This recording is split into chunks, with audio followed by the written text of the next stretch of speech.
Hello everyone, and welcome back to our channel.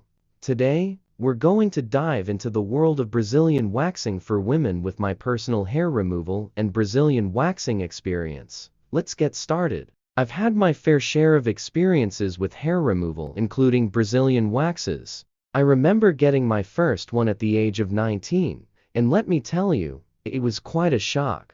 I actually fainted in the room where I got it done. Thankfully, the ladies there were amazing and took care of me. Since then, I've learned that staying hydrated before getting a Brazilian wax is key.